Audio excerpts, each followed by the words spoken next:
Welcome to my channel Heart Meets Spirit. This channel is intended to support you improving and changing your life.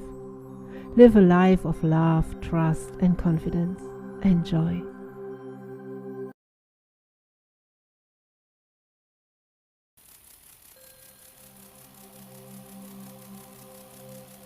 There's a good possibility then, in order for us to change, we better start thinking about what we've been thinking about in changing.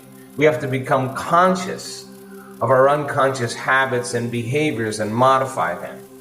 We got to look at these feelings that we feel every single day, and instead of just thinking it's a feeling, say, what is this? Is this guilt? Is this sadness? Is this unhappiness? Is this pain? Is it frustration? Is it resentment? What is the feeling that I'm living by the majority of my day? Now, that's lighting a match in a dark place. In neuroscience, it's called metacognition. The word meditation means to become familiar with. That's what it means. So the more familiar with you are, I can't, it's too hard, I'm never going to change, it's my ex's fault, it's my boss's fault, it's my country's fault, it's the government, it's the weather, it's my pain. Whatever that thought is that you accept, believe, and surrender to on a daily basis that's automatic, you have to become so conscious of that unconscious thought that it doesn't slip by your awareness unnoticed. You got to catch yourself saying, I'm tired, I'm unhappy, it's someone else's fault. Do you complain? Do you blame? Do you make excuses? Do you feel sorry for yourself? That personality has to change in order to create a new life. So then you have to become so aware of your unconscious habits that you don't go unconscious to them in your waking day. Then you got to sit in the fire of those emotions, and you got to watch those emotions come up, and you have to sit with them and know that there's something on the other side of them. Now, this is where most people get up and say, I can't meditate, or I'm going to call up my friend, or I'm going to get on social media and make a post, I'm going to turn on the football game, I'm going to get distracted because I need something out there to make this go away. And what we're saying is, we're not relying on anything out there. That's the hypnosis, that's the conditioning. We want you to just become so familiar with that feeling that you catch yourself in your waking day. The moment you start feeling sad and your energy drops, you catch yourself. So there's an unlearning process, or a breaking the habit of being the old self process, that requires a lot of attention, a lot of awareness, and it takes energy. You gotta stay conscious, right? So that unlearning process, then, the hardest part about change is not making the same choices you did the day before. And the moment you decide to make a different choice, get ready, because you're going to feel uncomfortable. It's not going to feel familiar. It's going to feel yucky. It's going to feel unpredictable. It's not going to feel good, because even people who feel sad and suffering, at least they can feel that, and that's familiar to them. So you're stepping out of the known into the unknown. Now, if you've done something so many times that your body now knows how to do it better than your mind, that's a habit. So then the body, who's been conditioned into negativity, into sadness, into suffering, into pain, all of a sudden is saying, hey, Alex, it's been 2 hours since you've been complaining. I mean, you've been complaining for the last 20 years. You're just going to stop like that? So the body starts trying to influence the mind to return back to the same familiar territory. So the emotion starts saying, come on, you're a loser, you'll never change, it didn't work last time, start tomorrow.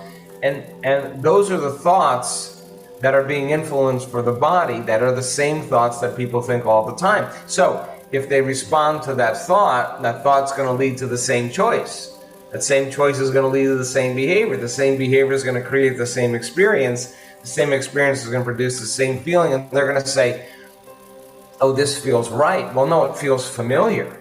The person who's crossing that river from the old self to the new self, that place, that discomfort is not the known, it's the unknown. And that is the perfect place to create in. So then if you teach a person then, what thoughts do I want to fire and wire in my brain? And with a certain amount of presence and attention and intention, they can begin to fire and wire those thoughts. Now, they're installing hardware in the brain. Keep doing it over and over again, and it becomes like a software program. It becomes more automatic. Now, that's the new voice in your head that says anything's possible. I can change. I'm worthy of success. I'm worthy of abundance. You program that. Nobody else did. You program that. Then you say, okay, how am I going to be with my family? How am I going to be in my relationship? How am I going to be in traffic today? How am I going to be on my Zoom calls? What would greatness look like today?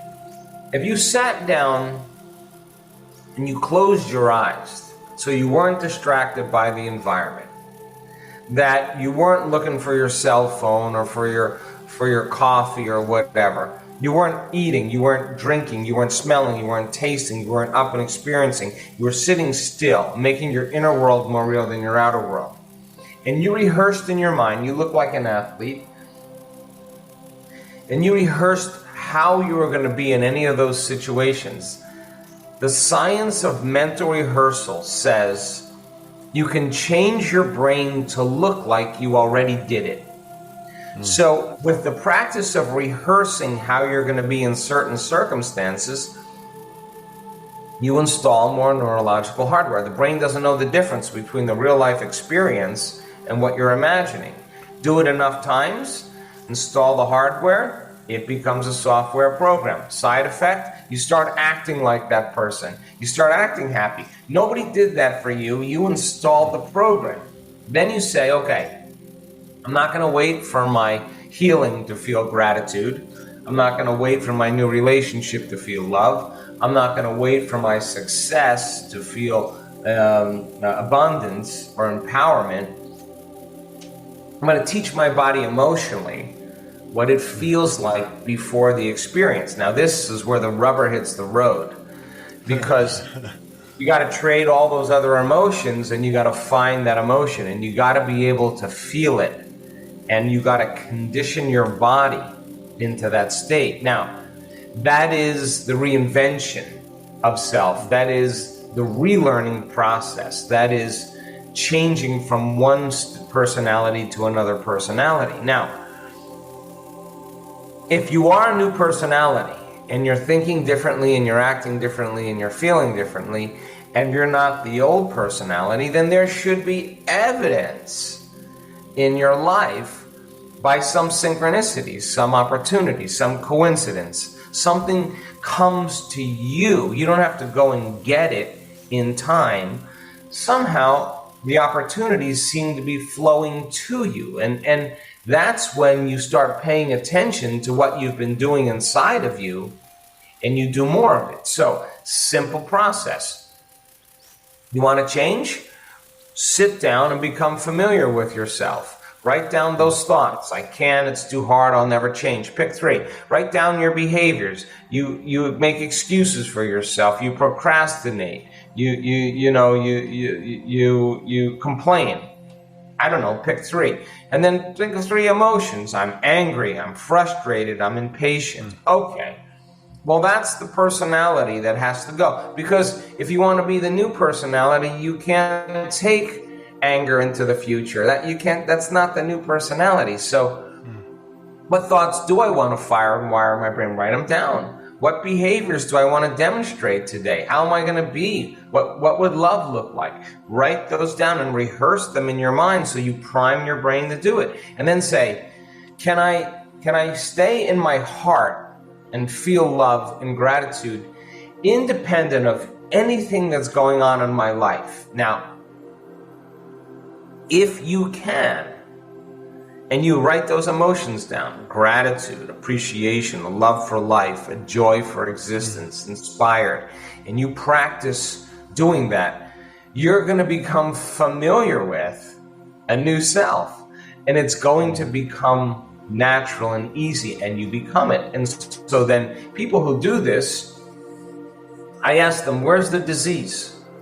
Where's the disease? Where's the cancer? And they'll tell me, it's in the old guy.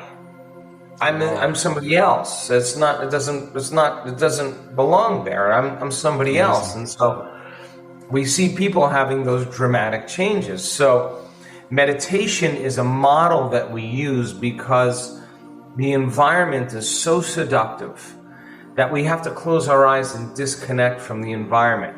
Our body has so many urges, so many things that it needs, and we have to sit our body down and tell it it's no longer the mind, that you're the mind for the next 40 minutes, and you're going to condition it into a new future.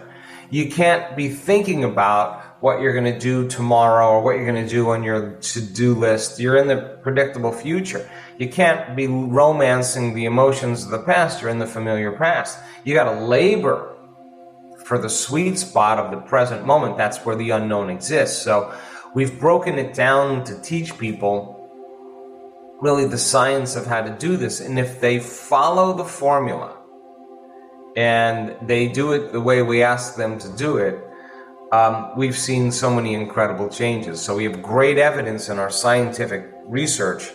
We got great evidence in the testimony of people who have changed their lives. And I think evidence right now really is the loudest voice. And last point, everybody already knows how to do this.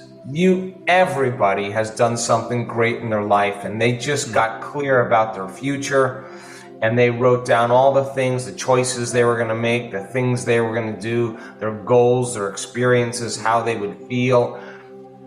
They wrote down how they had to stop thinking, what choices they had to stop making. They kept reviewing the things they had to stop doing. They had to stay away from certain people, certain experiences, so they didn't return back to the old self. They got clear on the emotions that would bring them back to no longer seeing the vision of their future, because the emotion causes them to see their future through the lens of the past.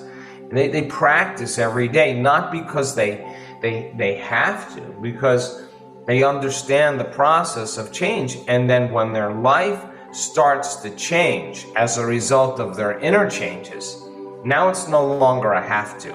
It's no longer, oh God, I got to go do my meditation. It's like, I don't want the magic to end. I want it to keep going. And so one of the things I'm proud of with our community is that we're doers. And people do the work not because they have to, but because they love all the amazing things that's happening in their life, and they wouldn't miss a day because they don't want the magic to end.